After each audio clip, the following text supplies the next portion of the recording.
What would you do if someone kept stealing your food, again and again, no matter how many times you asked them to stop? My uncle, a firefighter and a master chef, faced this exact problem. But instead of letting it go, he cooked up a revenge so unforgettable, it became a legend at his firehouse. This is the story of how a food thief learned the hard way: mess with the wrong man's dessert, and you might just get served something you'll never forget. If you've ever dreamed of serving up a little justice, hit that like button and subscribe. Drop a comment if you've ever wanted to get even with someone who crossed the line. This is a story where karma isn't just real, it's homemade, and it's deliciously brutal. Let's dive in. Let's set the scene. It's the late 1980s. The world is a little slower, a little grittier. My uncle, let's call him Mike, is a firefighter in a busy city. He's the kind of guy who commands respect without ever raising his voice. Broad-shouldered, hands calloused from years of hard work, but with a warmth in his eyes that made you feel safe. He was the rock of our family, the one who always showed up, whether it was a birthday, a crisis, or just a Sunday barbecue. But what really set Uncle Mike apart was his cooking. He didn't just make food, he crafted experiences. His kitchen was his sanctuary, a place where he could unwind after a brutal shift, where the sizzle of onions in a pan or the slow simmer of a curry was as soothing as any therapy. He'd learned to cook from his mother, who'd learned from hers, and every meal was a tribute to that legacy. At the firehouse, Mike's food was legendary. He'd bring in containers of homemade Thai curries, spicy and fragrant, or Mexican enchiladas smothered in cheese. But the real star was his rice pudding. Creamy, sweet, with just the right amount of cinnamon and a hint of vanilla. It was the kind of dessert that made grown men close their eyes and sigh with happiness. But there was a problem. No matter how carefully Mike labeled his food, no matter how neatly he stacked his containers in the station fridge, his desserts kept disappearing. Not just any desserts, always the rice pudding. At first, he thought maybe someone had made a mistake. Maybe a rookie, exhausted after a long shift, had grabbed the wrong container. But as the weeks went by, it became clear, this was no accident. Someone was stealing his food. Repeatedly. And they didn't even have the decency to leave a note, let alone an apology. Imagine that feeling. You've worked a double shift, your muscles ache, your clothes reek of smoke, and all you want is that one small comfort you've been looking forward to all day. You open the fridge, and it's gone. Again. The anger isn't just about the food. It's about respect. About boundaries.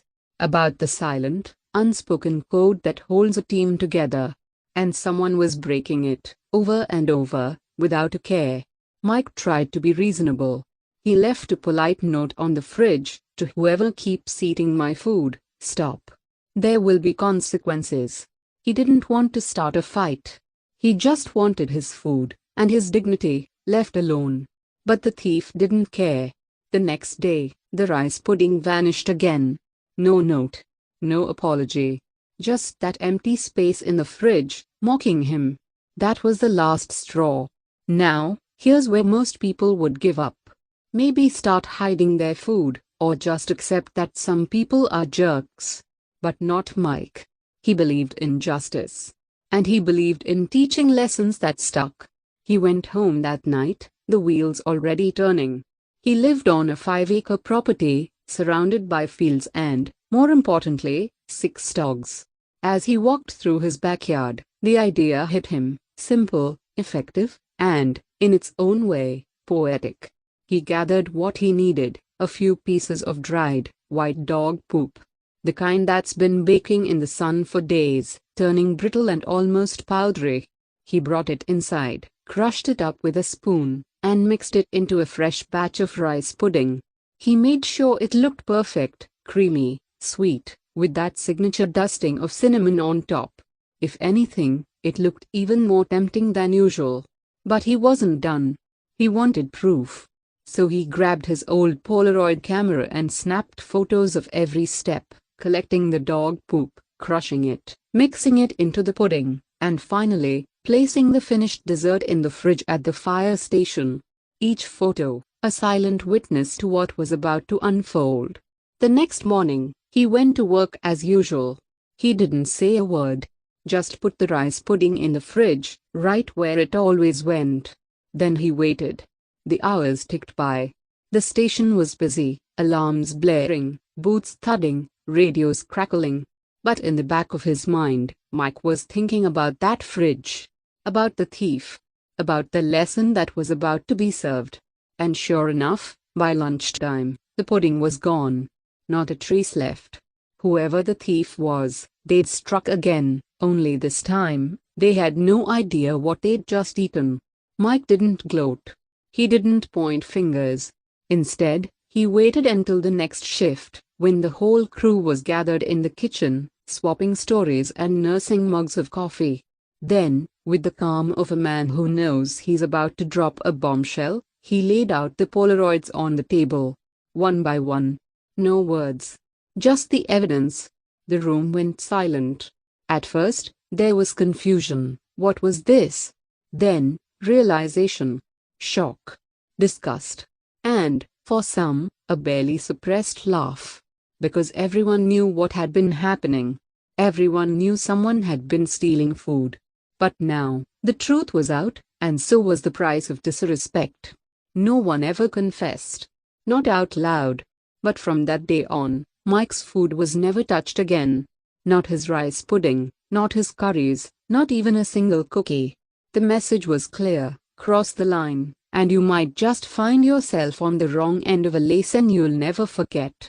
For the thief, there was no public shaming, no confrontation. Just the slow, creeping horror of realizing what they'd eaten, and the knowledge that everyone else knew, too. Maybe they felt sick. Maybe they laughed it off. But one thing was certain, they never stole from my uncle again. For my uncle, it wasn't about humiliation. It was about justice. About restoring the balance. About making sure that respect, once lost, was earned back the hard way. And in the end, that's exactly what happened. Sometimes, the world doesn't hand you justice on a silver platter. Sometimes, you have to cook it up yourself. My uncle's story isn't just about revenge, it's about standing up for yourself, about drawing a line, and about making sure that, in the end, respect is always on the menu. If you enjoyed this story of sweet, savory justice, hit that like button and subscribe for more real-life tales of revenge and redemption. Have you ever witnessed a moment where karma was served just right? Share your story in the comments below, I'd love to hear it. And remember, in the kitchen of life, don't mess with someone else's dessert.